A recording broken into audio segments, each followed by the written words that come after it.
News बातमीपत्रात आपले स्वागत। सुरुवातीला जाणून घेऊया आजच्या ठळक घडामोडी।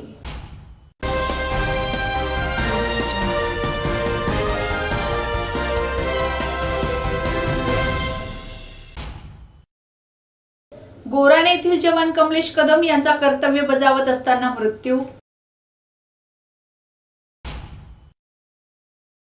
पांडुरंगाच्या पंढरीतही वेदमूर्ती अविनाश जोशी यांच्या विचारांचा होतोय जागर। वसईत उद्धव ठाकरेंच्या सभेला लोटला जनसागर। हज यात्रेसाठी जाणाऱ्या हज यात्रेकरूंसाठी धुळ्यात लसीकरण शिबिराचे आयोजन। तणावापासून मुक्ततेसाठी ओम शांती परिवार महत्त्वपूर्ण, राजयोगिनी विद्या यांचे प्रतिपादन। पाहूया बातमीपत्र विस्ताराने। 73 बटालियन सशस्त्र सीमा दलाचे शेरगाव अरुणाचल प्रदेश येथे कार्यरत असलेले शिंदखेडा तालुक्यातील गोराण्याचे सुपुत्र कमलेश ज्ञानेश्वर कदम हे काल दिनांक 14 मे 2024 रोजी कर्तव्य बजावत असताना शहीद झाले। आंध्र प्रदेशातील कडप्पा या गावी निवडणूक बंदोबस्तावर असताना ते शहीद झालेत।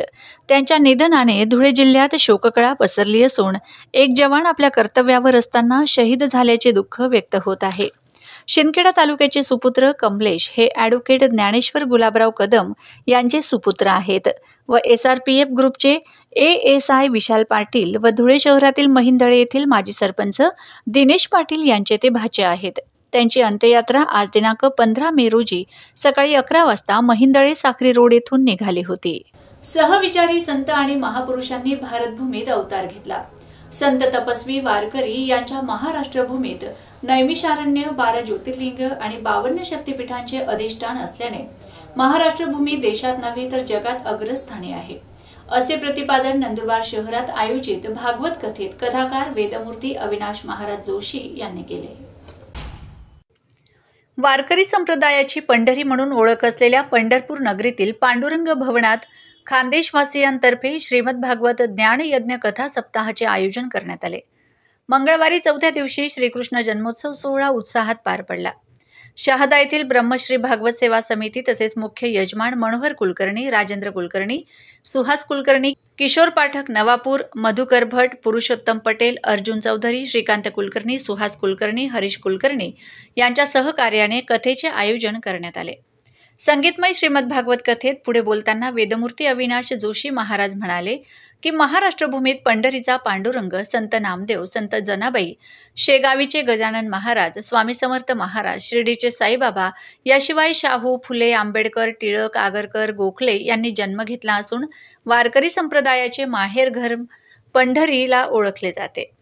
या पावनभूमीत नंदुरबार जिल्हावासियांतर्फे श्रीमद भागवत कथा सप्ताहाचे आयोजन म्हणजे दुग्ध शर्करा योग असे अविनाश जोशी महाराज यांनी सांगितले। पंढरपूर येथील श्रीमद भागवत कथा सप्ताह श्रवणासाठी नंदुरबारहून उद्योजक आणि राजपूत समाजाचे जिल्हाध्यक्ष मोहिनीराज राजपूत, छाया राजपूत, प्रतापसिंह राजपूत, लक्ष्मी राजपूत, मदन राजपूत, माया राजपूत, राजू पटेल, रंजना पटेल, कोठली, महादू हिरणवाळे, लिंबडीबाई चौधरी, प्रसाद पटेल, हर्षाली राजपूत तसेच परदेशीपुरा भागातील रघुवंशी महिला भजनी मंडळाच्या महिला सदस्या मोठ्या संख्येने उपस्थित होत्या।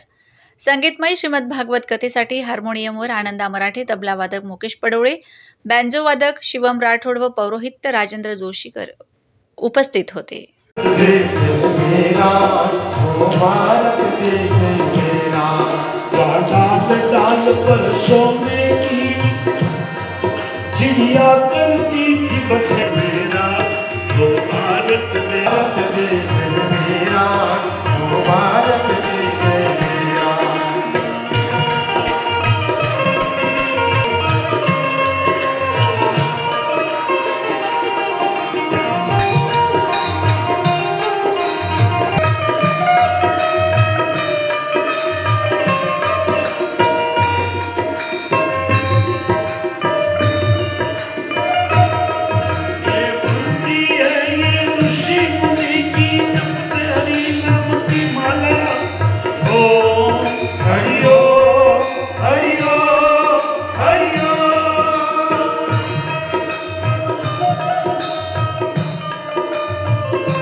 पालघर लोकसभेचे उमेदवार भारती कांबडी यांच्या प्रचारार्थ शहरातील माणिकपूर मैदानावर उद्धव ठाकरे यांची जाहीर सभा पार पडली। या सभेला इंडिया आघाडीतील घटक पक्षांनी मोठी हजेरी लावली होती। लोकसभा निवडणूक येत्या 4-5 दिवसांवर येऊन ठेपल्याने उमेदवारांसह कार्यकर्त्यांकडून प्रचारास जोर दिला जात आहे। त्यात बैठका, सभा घेऊन मतदारांमध्ये जनजागृती केली जात आहे। पालघर लोकसभा निवडणुकीचे उमेदवार भारती कांबडी यांच्याही प्रचाराचा झंझावात मोठ्या प्रमाणात सुरू आहे। त्यांच्या प्रचारार्थ उद्धव ठाकरे यांची शहरातील माणिकपूर मैदानावर जाहीर सभा पार पडली।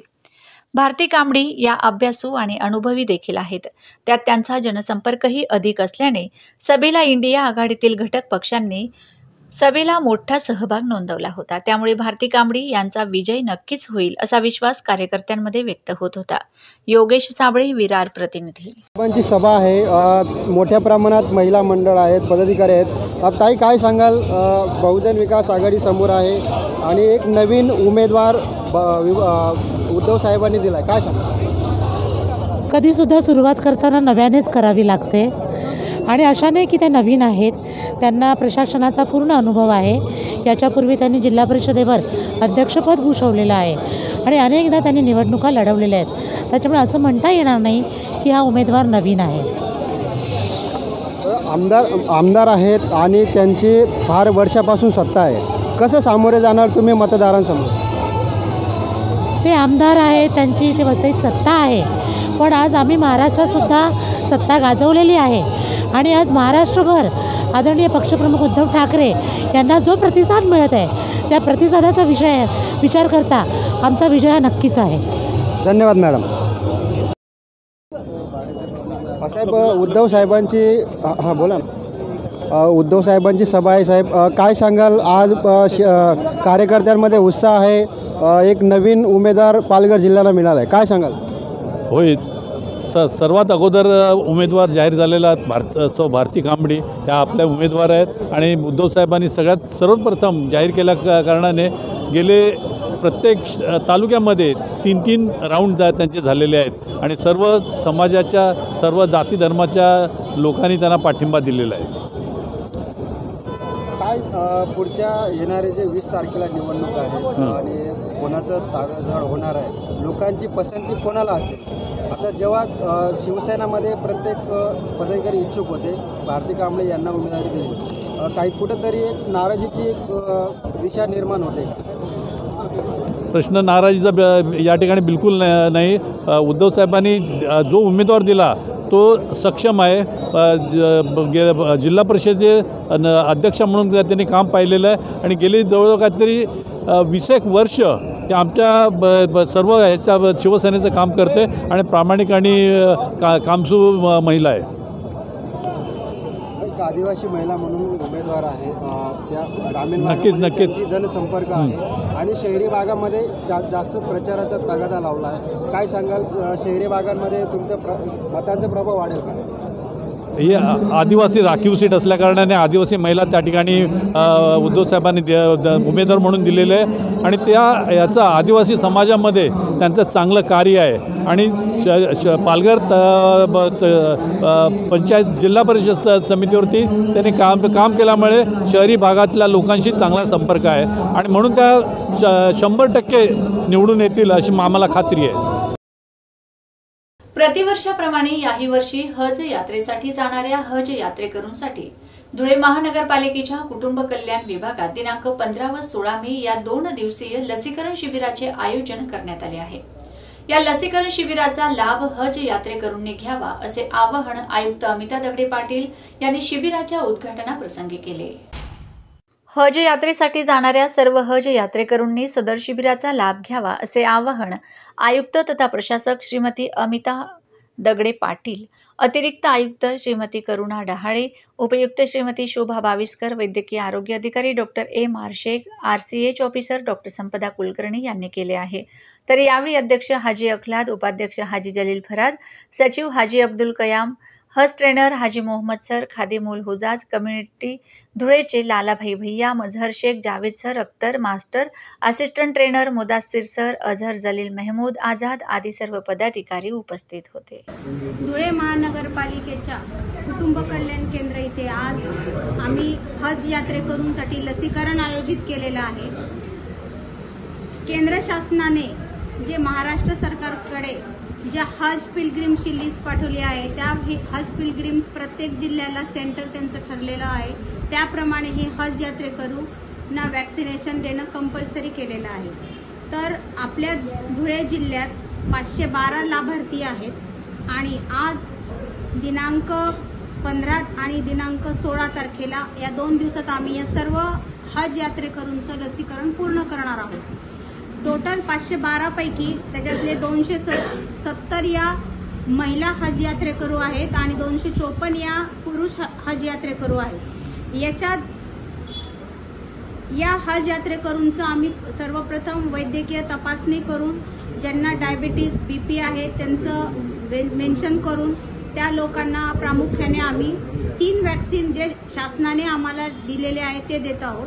त्याच्यात इन्फ्लुएन्झा वॅक्सिन, तसंच ओरल पोलिओ वॅक्सिन आणि न्यूमोकॉकल वॅक्सिन म्हणजे मेनिंजायटिस हे वॅक्सिन घेतल्याशिवाय यांना हज यात्रेकरूंना हजच्या ठिकाणी परमिशन मिळत नाही. त्याच्यामुळे त्यांचं हे लसीकरण करणं अत्यंत आवश्यक आहे. त्यामुळे आज धुळे महानगरपालिकेकडे या हज यात्रेकरूंचं लसीकरण होत आहे. तेव्हा या हज यात्रेकरूंना हज यात्रेसाठी धुळे महानगरपालिका आयुक्त तथा प्रशासक अमिता दगडे पाटील, अतिरिक्त आयुक्त करुणा डहाळे मॅडम, आरोग्याधिकारी डॉक्टर MR शेख आणि मी doctor Sampada Kulkarni RCH officer आणि आज इथे लसीकरण करणारे सर्व आमचे आरोग्य कर्मचारी, स्टाफ नर्स आणि आमचे फार्मसिस्ट यांच्याकडनं या सर्व हज यात्रेकरूंना हार्दिक शुभेच्छा. त्यांची यात्रा शुभ हो. प्रत्येक मानव भौतिक सुखांमध्ये धावत आहे, मात्र जीवनातील ताण तणावापासून मुक्ततेसाठी ओम शांती परिवार महत्त्वपूर्ण भूमिका निभावत आहे. ओम शांती परिवाराच्या अध्यात्माकडे वळून जीवनात शांती आणि आनंद सुख प्राप्तीसाठी पाठशाळांची निर्मिती होत आहे. परंतु एवढ्यावर समाधानी न होता शहरात एक भव्य दिव्य जिल्ह्याचे ओम शांती भवन निर्माण करण्याचा संकल्प करूया, असे प्रतिपादन प्रजापिता ब्रह्मकुमारी केंद्राच्या संचालिका राजयोगिनी विद्या यांनी केले. नंदुरबार शहरातील जुनी भुईगल्ली परिसरात 25 वर्षांपूर्वी सुरू झालेल्या सच्ची गीता पाठशाळेच्या नवीन इमारतीचे उद्घाटन राजयोगिनी विद्या यांच्या हस्ते झाले. त्यावेळी त्या बोलत होत्या. ज्ञान कमलकुंज पाठशाला या नावाने सुरू करण्यात आलेली गीता पाठशालेला यावर्षी 25 वर्ष पूर्ण झालेत. हे औचित्य साधून जुन्या जागेवर नव्याने बांधकाम केलेल्या पाठशाळेचे उद्घाटन सोहळा झाला. सर्वप्रथम जुन्या भुईगल्लीतील गीता पाठशाळेचे उद्घाटन आणि ध्वजारोहण करण्यात आले. त्यानंतर तैलित मंगल कार्यालयात प्रजापिता ब्रह्मकुमारी ईश्वरीय विश्वविद्यालयाच्या नंदुरबार जिल्हा शाखेतर्फे दीप प्रज्वलन व आध्यात्मिक मार्गदर्शन करण्यात आले. यावेळी शालेय विद्यार्थिनींनी सांस्कृतिक कार्यक्रमाअंतर्गत धार्मिक गीतांवर नृत्य सादर केले. याप्रसंगी साक्री येथील केंद्राच्या संचालिका राजयोगिनी BK शिला, नेझर येथील BK कमल, अहमदाबाद येथील केंद्राचे संचालक विवेक यांनी मनोगत व्यक्त केले. नंदुरबार केंद्राच्या संचालिका BK योगिता यांनी प्रास्ताविक तर सूत्रसंचालन BK आरती यांनी केले. BK वर्षा यांनी आभार मानले. साधक बंधू भगिनी मोठ्या प्रमाणावर उपस्थित होते. मतदान करणे हा प्रत्येक नागरिकाचा मूलभूत अधिकार असून मतदान सर्वांनी करावे, कारण मतदान हा आपला महत्त्वाचा हक्क आणि अधिकार आहे. त्यामुळे मिळालेल्या या अधिकाराचा वापर प्रत्येक भारतीय नागरिकाने प्राधान्याने करावा आणि मतदानाचे कर्तव्य पार पाडावे. देशातील लोकशाहीच्या भवितव्यासाठी आणि आपल्या पुढील पिढीसाठी खूप गरजेचे आहे. त्यामुळे मतदान करणं टाळू नये, असं आवाहन माता हिंगलाज वृत्तवाहिनीतर्फे करण्यात आलंय. शेवटी पुन्हा एक नजर आजच्या ठळक घडामोडींवर.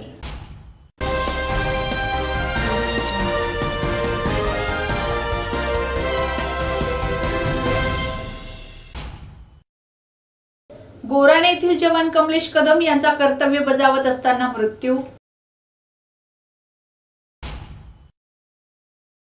पांडुरंगाच्या पंढरीतही वेदमूर्ती अविनाश जोशी यांच्या विचारांचा होतोय जागर.